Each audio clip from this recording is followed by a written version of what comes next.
तो मैंने 8 स्टेप की ट्रेनिंग में, एनओ ट्रेनिंग में जाकर के ये सीखा कि इस काम को कैसे किया जाता है।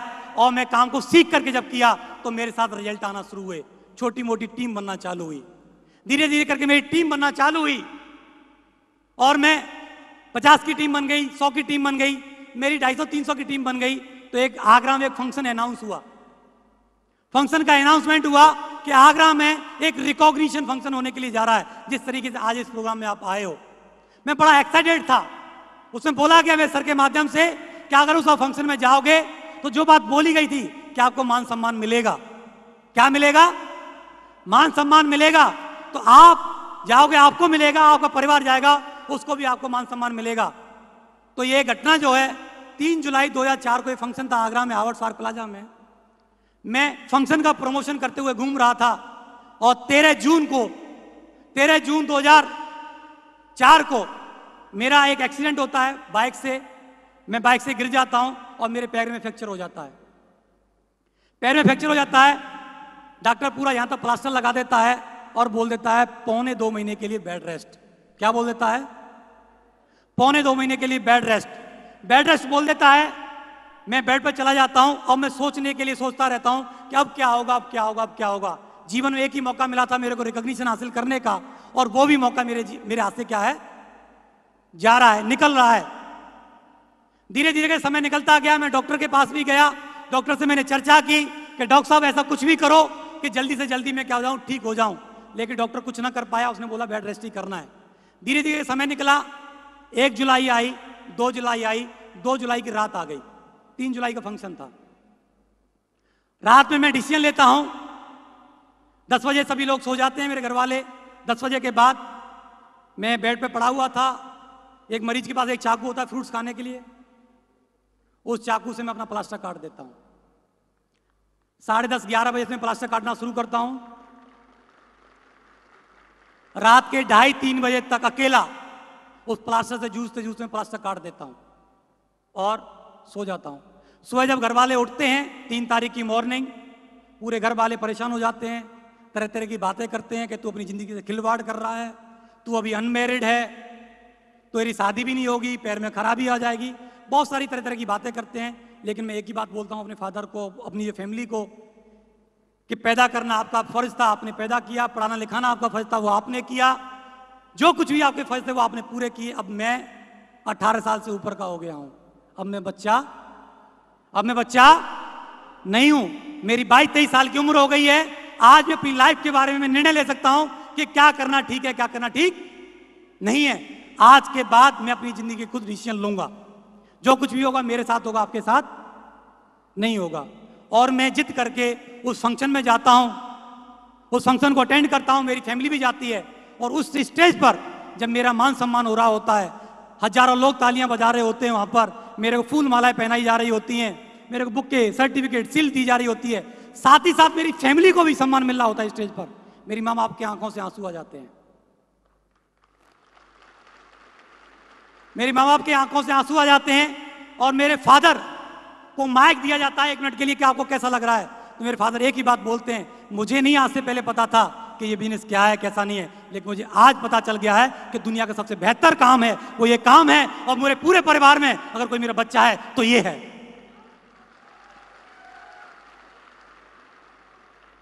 वहां से मेरे को ऊर्जा मिली, मेरे को एनर्जी मिली और मैं काम करता गया, मेहनत किया, काम किया। और टारगेट निकला था, एक टारगेट निकला था 2005 में थाईलैंड जाने का। कंपनी ने टारगेट दिया था इतनी सेल करोगे तो आपको विदेश जाने का मौका मिलेगा। दोस्त, मैं अचंभे में रह गया था कि एक आम आदमी जिसके परिवार में खाने की प्रॉपर व्यवस्थाएं ना हो, उस आदमी के लिए बात बोली जाए कि आप हवाई जहाज में बैठोगे, हवाई जहाज में बैठोगे, विदेश में जाओगे, 5 स्टार होटल में रहोगे, तो उसको कैसा लगेगा, कैसा लगेगा? अंदर ही अंदर क्या होती है, गुदगुदी होती है। क्या होती है कि एक आम बैकग्राउंड के व्यक्ति के लिए विदेश जाना, हवाई जहाज में बैठना, 5 स्टार होटल में ठहरना बड़ी बात है कि नहीं है? दोस्त, कंपनी ने मौका दिया, टारगेट दिया, मैंने मेहनत किया, उस टारगेट को अचीव किया। मैं उससे पहले जीवन में कभी भी फ्लाइट के दर्शन नहीं किए थे नजदीक से। 2005 में पहली बार मेरे को इंटरनेशनल फ्लाइट में बैठने का मौका मिला। जब फ्लाइट में बैठने के लिए मौका मिला तो एयरपोर्ट पे हम जा रहे थे तो वहां पर लगेज ले लिया गया। मैं कभी एयरपोर्ट पे गया ही नहीं था, लगेज हम हमेशा अपना ही उठाते थे। वहां लगेज ले लिया, मैं सोच रहा था यार ये लगेज तो इन्होंने चुरा लिया मेरा। लगेज क्या कर लिया, ले लिया गया मेरा लगेज। तो अब मेरे तो ऐसे ही रहना पड़ेगा, क्यों मुझे पता ही नहीं था कि लगेज को लिया जाता है और हवाई जहाज में पहले से वो लोड किया जाता है। मेरे को कोई जानकारी नहीं थी, मैं घबरा रहा था।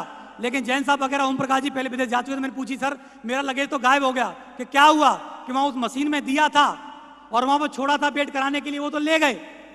कोई बात नहीं है, बैंकॉक पहुंचेगा उससे पहले तेरा लगेज तेरे को मिल जाएगा। तसल्ली हुई कि हाँ भाई लगेज मिल जाएगा। जब फ्लाइट में पहली बार हम घुस रहे थे गेट में तो बहुत सुंदर सुंदर खूबसूरत बालाएं, एयर होस्टेज समझते हो ना आप लोग, तो वेलकम कर रही हैं। क्या कर रही हैं, वेलकम कर रही हैं, स्वागत कर रही हैं। तो थोड़ा सा क्या लगा कि यार जीवन में कुछ तो हासिल किया, कितने बड़े प्रोफाइल के लोग इतनी पढ़ी लिखी हमारा स्वागत कर रहे हैं। जब मैं सीट पे बैठा तो अनाउंसमेंट होता है सीट बेल्ट लगाने का। किसका अनाउंसमेंट होता है, कितने लोग फ्लाइट में बैठे हैं कभी? हाँ तुम लोग तो बैठ गए, तुमको तो एक्सपीरियंस हो गया, हम पहली बार गए थे। तो वहां से अनाउंसमेंट हो रहा सीट बेल्ट लगाओ, क्या करो, सीट बेल्ट लगाओ। हमको पता ही नहीं लगेगी कैसे लगेगी, हमने सारे प्रयास कर लिए और सीट बेल्ट हम पर लग नहीं रही है। मैं ये बताने का प्रयास कर रहा हूं कि किस बैकग्राउंड के लोग आज कहां पर पहुंचे हैं। सीट बेल्ट लग नहीं रही है, अब हमको शर्म भी आ रही है, अंग्रेजी में हाथ तंग है, बात करें तो करें कैसे और किससे करें। तो हमने एक ही तरीका निकाल लिया, सीट बेल्ट ऊपर रख ली और ऊपर से कंबल डाल लिया कि यहां लग गई।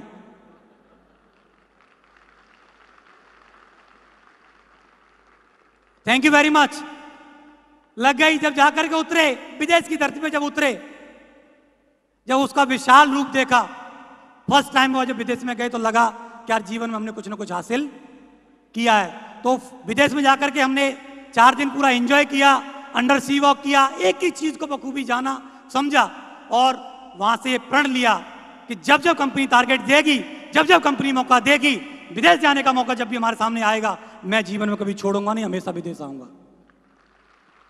और जब से लेके अब तक साल में चाहे एक बार मौका आए चाहे 2 बार मौका आए, हम लगातार विदेश जा रहे हैं। बहुत सारी ऐसी कंट्रियां जो हम घूम चुके हैं, जिसमें हम बैंकॉक भी गए, सिंगापुर गए, इंडोनेशिया गए, मलेशिया गए, दुबई गए और अभी रिसेंटली यूरोप घूम करके आए हैं। यूरोप घूम करके आए हैं। अभी हम स्विट्जरलैंड में थे, टिटलिस में 10,000 फीट की ऊंचाई पर। मैंने वहां से अपनी मैडम को फोन किया। तुम्हारा ही मन करता होगा कि नहीं करता होगा? ऐसी जगह पे जाके मन तो करता ही है ना, मैडम को बात कर ली जाए, क्योंकि ऐसी जगह बड़ी याद आती है। एक्चुअली आती नहीं आती है, कुछ लोग मेरी भावनाओं समझ रहे होंगे। तो मैंने वहां से फोन किया, मैंने क्या हाल चाल है, कि बड़े परेशान। मैंने क्या हो गया भाई, कि पूछो मती, 48 टेम्परेचर होकर रखा है यहां पर और ऊपर से लाइट नहीं आ रही है, पसीना पसीना हो रहे हैं। मैं हम भी बहुत परेशान हैं कि क्या हो गया, कि यहां पर भी लाइट नहीं है, -8 डिग्री टेम्परेचर, हम भी बहुत दुखी हैं। -8 डिग्री, जहां पर हमारी सेम टाइम है, -8 डिग्री टेम्परेचर पर हम वहां क्या कर रहे हैं, इंजॉय कर रहे हैं, आनंद ले रहे हैं। कितने लोग हैं जो ऐसा आनंद लेना चाहते हैं जीवन में? लेना चाहते हैं, सारे लोग लेना चाहते हैं। तो मौका आपके सामने है, 6 जून तक का टारगेट है, टारगेट जीतो और आप भी यूरोप घूम करके आओ, आपके सामने मौका है। थैंक यू वेरी मच दोस्तों, मौके मिलते गए, फिर मौका मिला इस जीवन में मेरे को दिशा वर्कशॉप में जाने का। जैन साहब ने एक दिशा वर्कशॉप अटेंड किया, मैनेज किया, जिसमें आदमी को रियल एक व्यवहारिक आदमी कैसे होना चाहिए, जीवन को कैसे जीना चाहिए, वो दिशा वर्कशॉप में सिखाया जाता है। 2005 में मेरे को दिशा वर्कशॉप अटेंड करने का मौका मिला, तो वहां पर आदमी को किस तरह के रिलेशन बनाने चाहिए, वो वर्कशॉप में जाके सीखने को मेरे को मौका मिला। क्योंकि ये लोगों का बिजनेस था, मैं अच्छे व्यवहार नहीं बना पा रहा था, अच्छे ताल्लुकात नहीं बना पा रहा था। इस वजह से जो बिजनेस मेरा चलना चाहिए वो नहीं चल पा रहा था। मैं दिशा वर्कशॉप में गया, वहां से रिलेशनशिप के बारे में सीखा, एटीट्यूड के बारे में मैंने वहां से सीखा। मैं हर चीज में क्या देखता था, उससे पहले कमी देखता था कि इसमें क्या खराबी है, इसमें क्या खराबी है, इसमें क्या खराबी है। मैं फंक्शन वगैरह मीटिंग में जाता था, सोचता था कि सर यहाँ तो सब्जी नहीं मिली, यहाँ तो सर रोटी नहीं मिली, यहाँ तो ये नहीं मिला, वहां तो वो नहीं मिला। लेकिन वहां जाकर के मेरे को पता चला कि नेगेटिव एटीट्यूड वाले इस दुनिया में, नेगेटिव एटीट्यूड वाले लोगों के पास दुनिया में 90% लोग हैं, लेकिन दुनिया में 10% लोग हैं जिनके पास पॉजिटिव एटीट्यूड है। लेकिन 10% लोगों के पास दुनिया की 90% दौलत है, और 90% लोगों के पास दुनिया की 10% दौलत है। तो मेरे को लगा कि मेरे को पॉजिटिव एटीट्यूड रखना चाहिए। मेरे को वहां से सीखने का मौका मिला दिशा में जाकर के, तो मैं लगातार दिशा वर्कशॉप में जाता रहा। आप लोग भी जाते हैं दिशा वर्कशॉप में? तो आदमी को सही मायने में इस बिजनेस में सक्सेस कैसे होना है वो वहां जाकर के सीखना चाहिए। दोस्तों, जिस तरीके का डायमंड सेलिब्रेशन आज यहां पर हो रहा है, 24 अक्टूबर 2004 ग्वालियर के अंदर ओम प्रकाश जी का डायमंड सेलिब्रेशन था, जिसमें मेरे सीनियर मिस्टर ओम प्रकाश जी उसमें डायमंड बने थे, और हम सब लोग, बहुत सारे लोग उस फंक्शन में उसका हिस्सा बनने के लिए गए। डायमंड सेलिब्रेशन उससे पहले मैंने कभी अटेंड नहीं किया था, फर्स्ट टाइम था। वो फंक्शन में जब गया तो मैंने उसकी बहुत बड़ी स्टेज थी, जैसे आज ये स्टेज बनी हुई है, 1000 लोगों की गैदरिंग थी, 1000 लोग वहां पर उस प्रोग्राम को अटेंड करने के लिए आए हुए थे। जब उनका अनाउंसमेंट हुआ, उनके स्वागत के लिए, उनके रिकॉग्निशन करने के लिए, तो 1000 लोग उनके लिए तालियां बजा रहे थे। मैं भी धुआंधार बजा रहा था, लगातार उनके लिए ब्लास्टर फोड़े जा रहे थे, म्यूजिक बज रहा था, फूल फेंके जा रहे थे, बुक्के दिए जा रहे थे, मालाएं पहनाई जा रही थी, ढोल नगाड़े बजाए जा रहे थे, ट्रॉफी दी जा रही थी, सर्टिफिकेट दिया जा रहा था, उनके सर पे ताज पहनाया जा रहा था, उनके सर पर ताज पहनाया जा रहा था, और बोला जाता था एक आम फौजी आज देखिए डायमंड बन गया, एक आम फौजी, आम एजुकेशन आज डायमंड बन गया। दोस्त, उस फंक्शन को मैंने इन आंखों से नहीं, मन की आंखों से देखा। किन आंखों से देखा? मन की आंखों से देखा। मैं 1 मिनट के लिए भी अपनी सीट से हिला नहीं, 1 मिनट के लिए भी। मेरे को भी 1 नंबर आ रहा था, मेरे को भी 2 नंबर आ रहा था, मेरे को भी पानी प्यास लग रही थी, लेकिन मैं नहीं 1 मिनट के लिए भी हिला था, बिल्कुल भी। मैं सिर्फ उस फंक्शन को ये देखना चाह रहा था कि किस तरीके से लोग इस बिजनेस में आते हैं और उनको किस तरीके से रिकॉग्निशन मिलती है, मान सम्मान कैसा होता है। तो मैंने पहली बार एक आम आदमी का, जो चीफ मिनिस्टर का मान सम्मान नहीं होता, ऐसा सम्मान होते हुए देखा है स्टेज पर। पूरे टाइम मैंने धुआंधार पागल की तरह तालियां बजाई। दोस्त, आप यकीन नहीं करोगे, ये जो जगह होती है, यहां से मेरे ब्लड झलकने लग गया था, इस जगह से, दोनों हाथों से मैं इतनी तेज तालियां बजाई। मेरे को ये फील हो रहा था अंदर से, ये फंक्शन जो आज बताया जा रहा है, जो चल रहा है, वो दिन दूर नहीं है सुनहरी, तेरे लिए होगा, तेरे लिए होगा। आज जो ओम प्रकाश जी के साथ हो रहा है, आने वाले समय में तेरे साथ भी होगा, और तेरे लिए भी 1000 लोग तालियां बजाएंगे। तेरे को भी ये क्या होगा, सेहरा पहनाया जाएगा, ताज लगाया जाएगा। और दोस्त, बैठे बैठे मैंने मन की आंखों से ये फंक्शन को अटेंड किया, और देखी देखी वादा किया, कुछ हो या ना हो जीवन में, मैं डायमंड जरूर बन करके दिखाऊंगा, जरूर बन करके दिखाऊंगा।